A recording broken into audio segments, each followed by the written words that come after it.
Hey, what's going on, card collectors? Ken with Ken's Cardboard, and I am back home.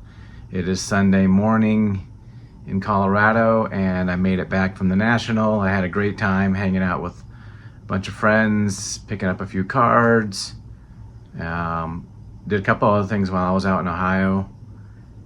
This is going to be a little bit of a longer video because I'm going to do my recap of my trip to Ohio as well as the National, what I got from the National. So it's gonna be a longer one today. I don't know how long it's gonna be, but more than the 10 to 12 minutes usually that I make videos. So when I left on Monday to head to Ohio, and the reason I was doing that was because on Tuesday I wanted to spend all day in Sandusky, up at Cedar Point, which is an amusement park.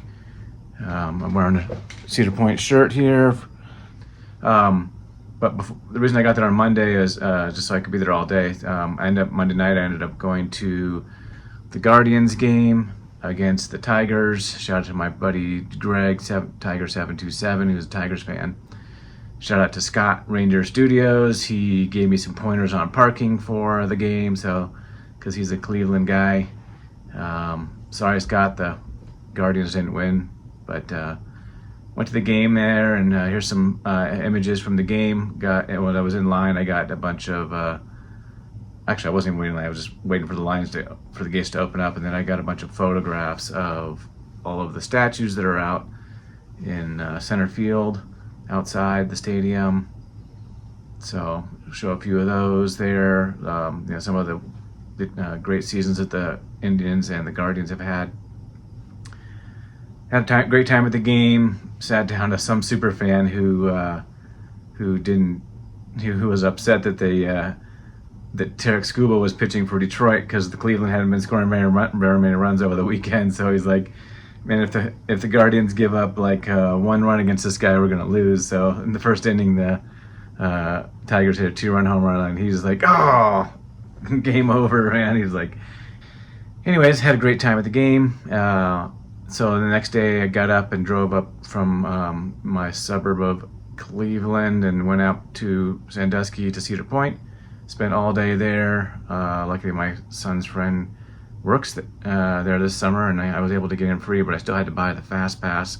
Definitely need to get a Fast Pass because the lines for like Steel Vengeance were like more than an hour and a half long, and if you're only there for 10 to 12 hours a day, you're gonna get to ride maybe like 5 or 6 rides the whole time. So with the Fast Pass, which ends up costing the Fast Pass Plus ends up like a Fast Pass is $100, but you don't get to ride the big rides in the fast lane. So I got the Fast Pass Plus, which is $168, and that ended up helping out a lot, getting the front of the line a lot quicker. Even though I had the Fast Pass Plus, it was still 25 to 35 minutes depending on the time of day I went and got in line. So rode Steel Vengeance, Millennium Force, Gatekeeper. Those are my 3 favorite rides at the park. Also Maverick and Valravn. That's another ride I like, Valravn at the park. Those are only 5 rides I've been there a couple times already, and I was hoping to ride Top Thrill too, but that was closed because the wheels that they designed for that weren't working, I guess, and so they're re-engineering those before they reopen the ride. So had a great day at Cedar Point. If you're ever interested in riding roller coasters, definitely check out that park. Next day, got back down to the National, got my VIP pass. Definitely recommend getting this if you're going to be there for multiple days. You got free parking, you get in early. Like in Cleveland, they had a whole room downstairs that VIPs can go to and rest and sit down, there wasn't very much seating up on the main level, so that was fun to get the VIP pass. So I got that, met a bunch of YouTubers down there, like just all hanging out down there. I think I took a couple pictures, but not a lot down there. Yeah, then I went and played a little disc golf, and then checked into my hotel, and then the National doors didn't open till like 4 o'clock on that day. Traffic was a little snarly getting in, but I figured out some tips to get around all that traffic, and once I waited in that 25-minute line, I figured out ways to get to the National without more than 5 minutes every other time. So just be smart, use your brain, and you can figure it out. But a lot of people who were only going one day obviously didn't know all those traffic tips, so I'm sure you've heard about that. You know, going around the show, found lots of vintage cards. There's a lot of tables that are vintage. I think that, you know, the show, I heard it was like 500 tables less of, you know, vintage, or I mean, tables than the Chicago show, which, you know, the way the National works is that you sign up, you know, based on your seniority that you have been going to the National, you sign up. So a lot of those vintage dealers have been going a long time, get first dibs at the tables. And so they're like right near the front door and all those things. So a lot of the modern guys don't get a chance. So if there's like 500 tables less, I imagine the majority of those were modern tables. So I heard people complaining there wasn't enough modern there, but you know, maybe it'll next Chicago it'll be bigger, it'll be more. So I hope that, you know, they make more modern tables available, because that's what the young kids want. They want to collect the modern stuff. So, you know, if you don't keep the hobby going, you know, they're gonna lose some folks there. Anyway, so I took some pictures of some modern tables, lots of vintage stuff. I was looking for hockey cards. I was specifically looking for one card, Pete Rose rookie card. But I did find a lot of vintage tables for hockey cards, and so that was really cool. I found a couple places that had modern hockey cards as well, so I picked up some hockey and some baseball, and even one football card at the National. So yeah, I had a great time. So funny story is I was been looking all day long and for this Pete Rose rookie card, and I had I think I spent 4 hours, no, about 3 hours on Wednesday afternoon and another 4 hours the next morning on Thursday, looking at every vintage table, every table that had any sign of a Pete Rose rookie card. I was looking for something in a 4 or a 5 that was in my price range, and I'm going to show, you know, obviously I'm showing some pictures here of all the cards that I looked at. I'm just going to run through them real quick here. I looked at, you know, anything that was available. Sometimes dealers were willing to make offers, and sometimes they weren't. So like one guy, he offered, his list is $1,800, and then he said the best he could do is $1,600, and then I started to walk away, and he goes, if you got cash, I'll do $1,500. So you never know what kind of deal you get. I think, you know, people thought the prices were high. I mean, obviously the dealer's going to mark them up at, like, you know, a price, and then if you just ask if they got any room on it, they typically would make some offers for you. So yeah, I didn't really encounter you know, dealers that weren't really willing to work with you. So, but anyways, I'm going to turn the camera around and show you some of the cards I picked up. All right.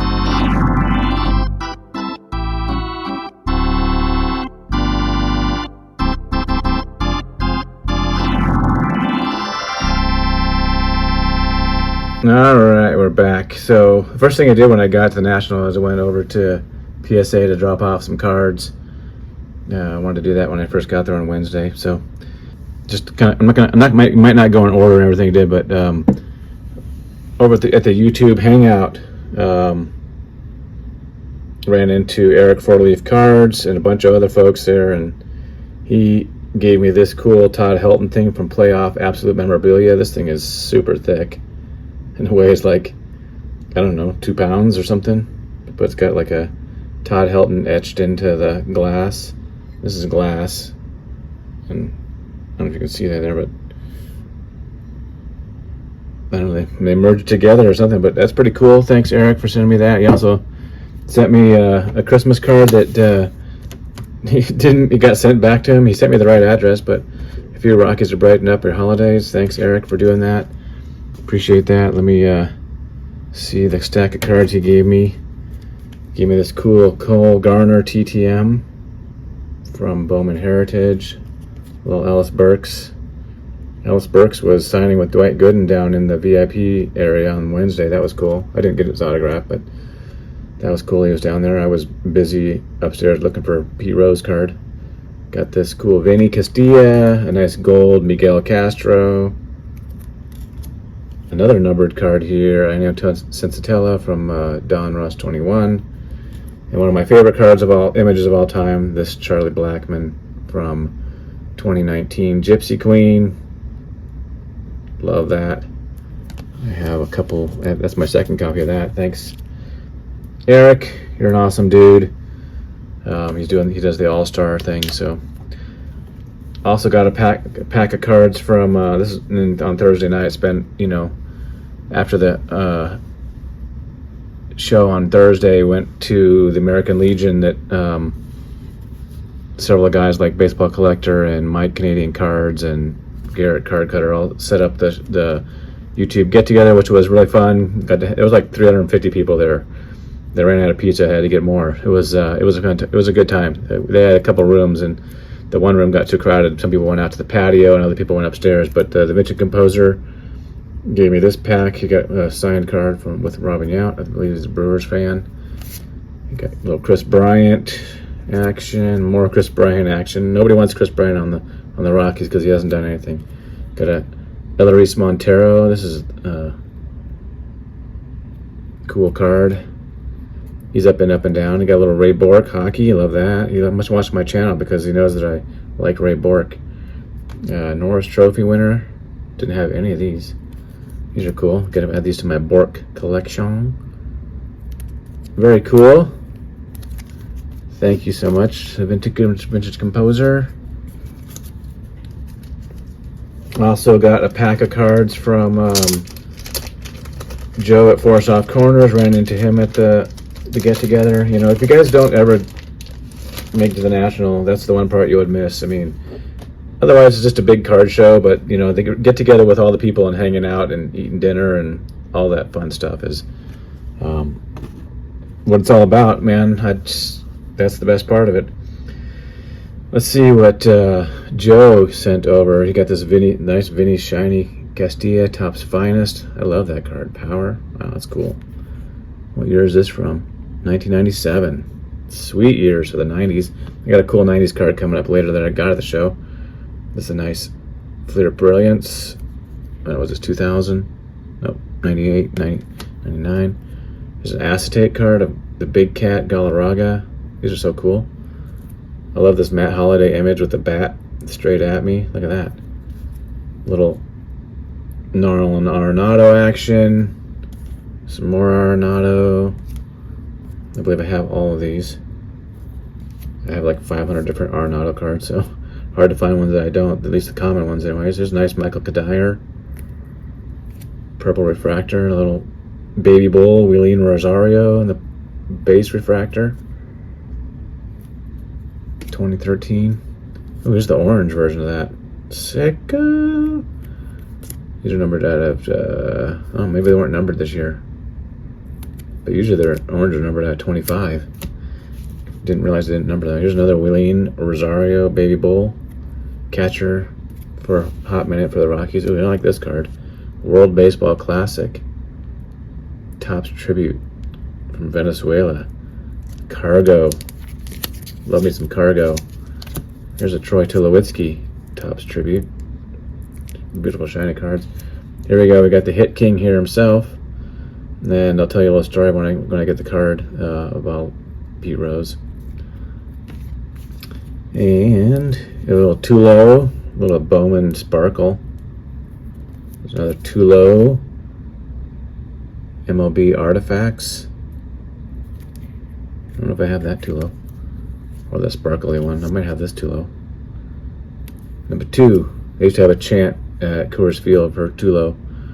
That was pretty cool. And there's one's Gypsy Queen framed, numbered out of 499. I don't know if I have that one. There's a nice Bowman Heritage Chrome. Can't go wrong with that. These are numbered out of 999. Focus. There you go. And we got another numbered card out of 170 here. Look at this, Tulo Signature Stars. Cool. And ooh, I like this Gypsy Queen Mini of Tulo. Are these numbered? Yep, out of 50. Wow, Joe, man, you really hooked me up with some sweet cards. Love it. add to the little Rockies PC. I don't usually, pick up cards from the Rockies unless I see them at a show. I might pick up on, but I didn't really spend too much time going through bargain boxes at the show. That's part of the hanging out with the YouTubers. I also chatted with some friends like Dylan. I hung out with Dylan a lot. We were marching around the show looking for my Pete Rose card and some of the cards that he was looking for. So we were scouring all the tables, met up with a few other friends.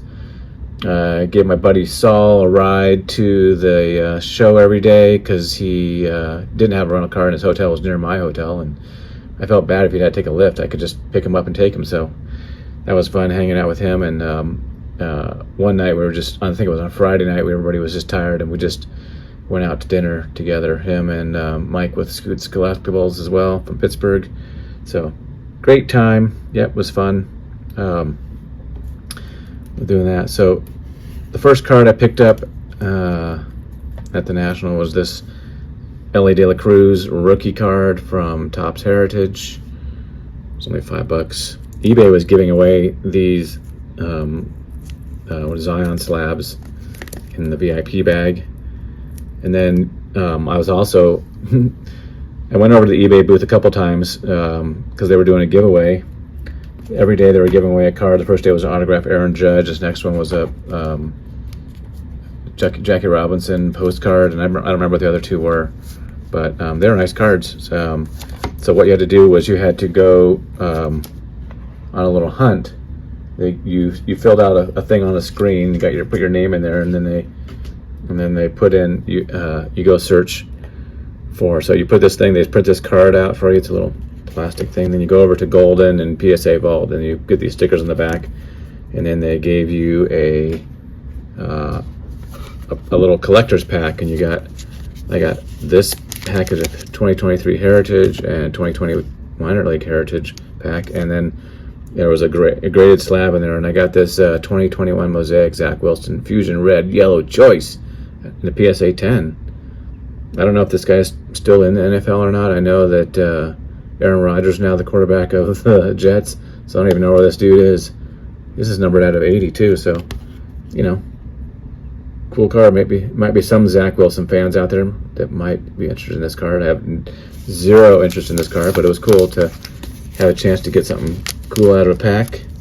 So anyways, I went over to eBay, and then I went over there another time, and I was talking to them about the whole issue about searching for on eBay, and there was a glitch. Then you would search for something, and nothing would come up, and they ended up giving me two more Zion packs, and also a little magnifying light thing that I don't think works very well. But anywho, that was my experience over at the eBay area. And eBay had a bunch of people come to their booth. They had like 4 different stars come to their booth each day, and I was over there hanging out. When I was in line waiting for that pack thing, Roger Clemens was up on the stage, and then they were giving away stuff for trivia at the end, and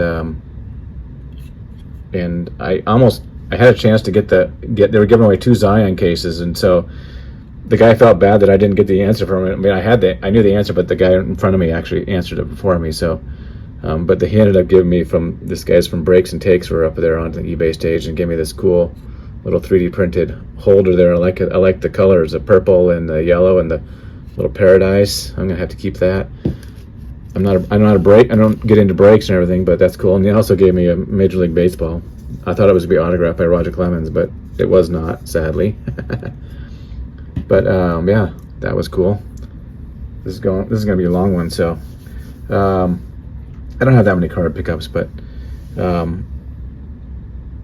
as I said, I was going through and walking around with Dylan, and I finally picked up my Pete Rose card, and I got this like on Thursday, so here it is. It's a 4.5. I really like the coloring on this. There was not really any print marks on it. Like I said, I think I probably looked at a dozen of these as I was going around the show.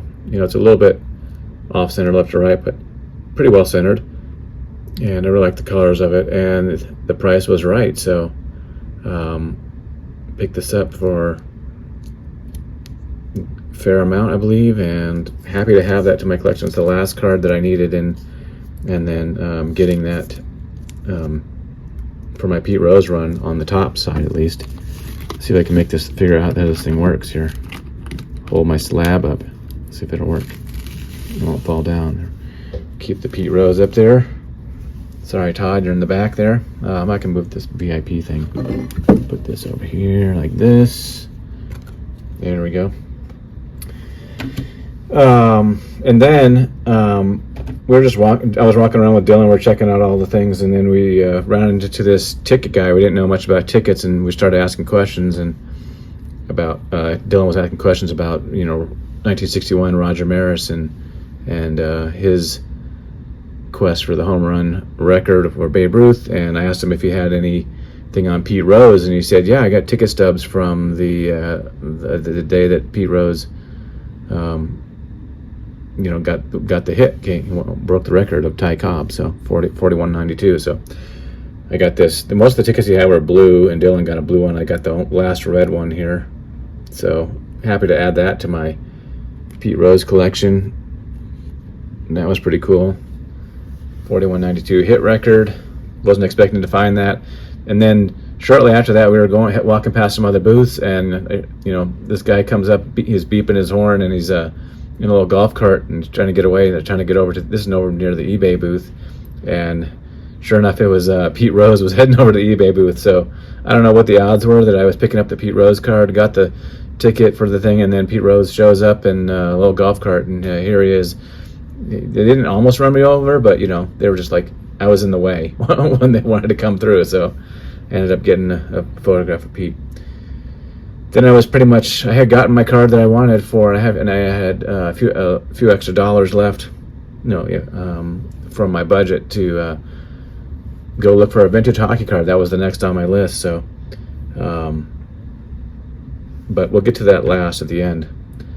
After I did the vintage hockey card, I went to a couple of tables and just was searching through. I was looking for a card for Eric Forleaf because he donated $5 to go find a card for him. And I gave it to Dylan to give to Eric because I never ran into Eric again, even though I saw him many times. But picked up a few. Searching, I picked up this Boba Fett card here from Topps Chrome. I don't know what year, 20 something. I don't see a year on here, but refractor Boba Fett, and this cool art card of all the bounty hunters with Darth Vader. Star Wars Masterwork, and then this other Boba Fett here with his Slave One at the bottom there, leaving the Cloud City. That was pretty cool. Picked up those few Boba Fett cards, and then I stopped to pick up a few hockey cards. I went through a modern dealer. He had a bunch of autographs and patches and stuff like that, so picked up a few of those. There's a Ben Myers pageantry autograph. Nice little shiny card. I did not pay $8 for that. I kind of bundled together. I got this Cale Makar PC sparkly card.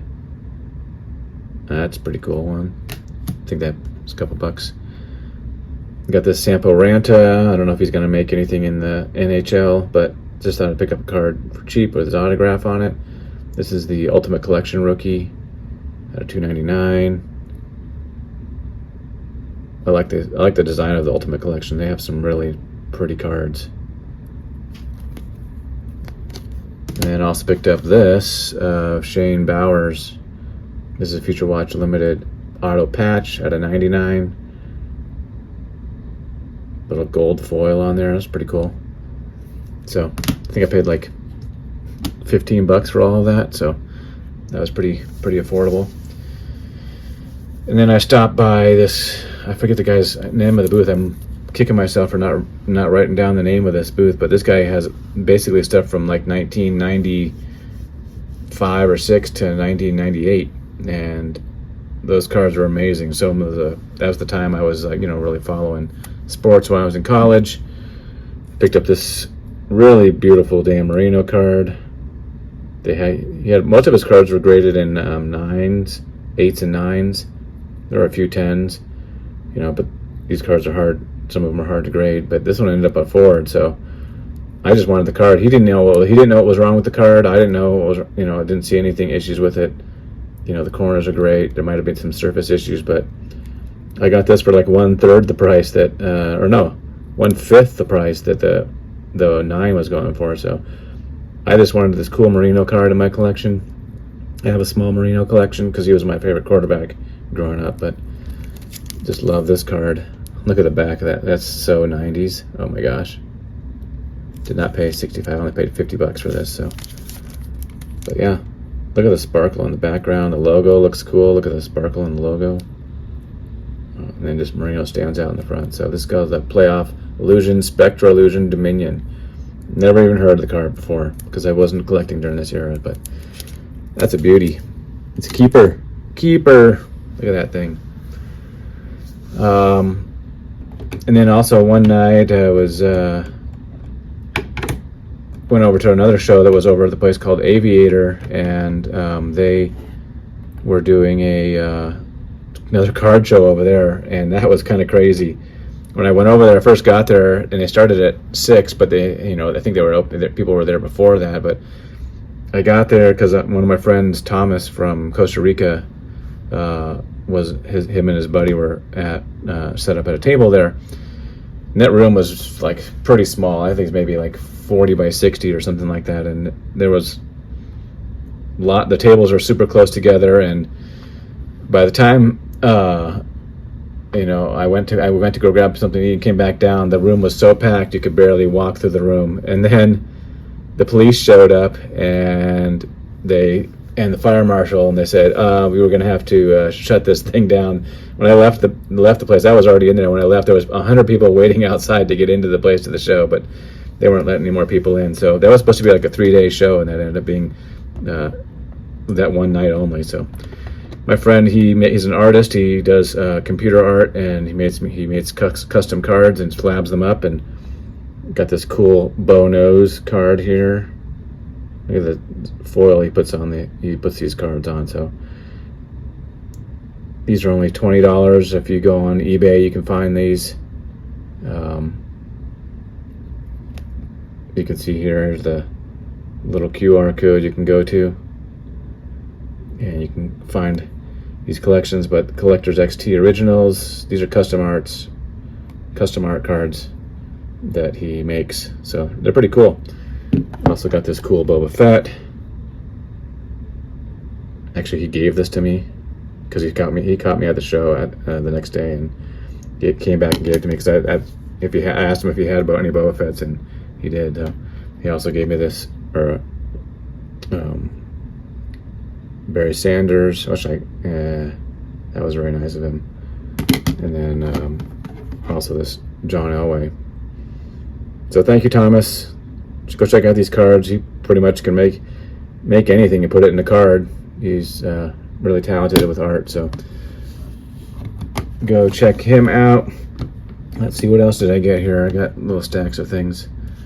Oh yeah, my last hockey card I got. So I was going around to tables, and there's one vintage table that had really high-end vintage cards that were like 7s and 8s, super expensive. But this was sitting next to a row of 54, 55 Parkhurst, and it was only a 3. And I liked it in an SGC. I prefer my vintage cards in SGC holders. They just look nicer, better framed. But the guy was looking at prices and couldn't find really anything, and I found one that was for $350. Like these were like the 7s and 8s were going for like several $1,000s. This card, and this one has like a little ding on the corner. I don't know if you can see on the camera, and also there's a little wrinkle down here, right under the printed. There's a little wrinkle in the back. But look how sharp that is on the back. I snagged this for $300, and the dealer he didn't know. He was kind of flustered. He was like talking to his buddy who was busy talking to somebody else. Like, how much do I sell this for? And he asked for, I don't know, $350. I said, how about $300? And then the guy asked his other buddy. He said, yeah, I'll take $300 for that. So super happy to pick up this Gordie Howe one of the legends, Mr. Hockey. This is just a great example. I just love these vintage hockey cards and to the collection. So there you go. There's my national pickups. I was really had a great time hanging out with everybody, chatting with people, and it was just a great time. Thanks for watching, everybody, and if you want to go and hang out with cool people like YouTubers and see some awesome cards, go to the National. It's a fun time, even though it's not perfect, but still a great time, and definitely recommend it. Take care, everybody. Peace.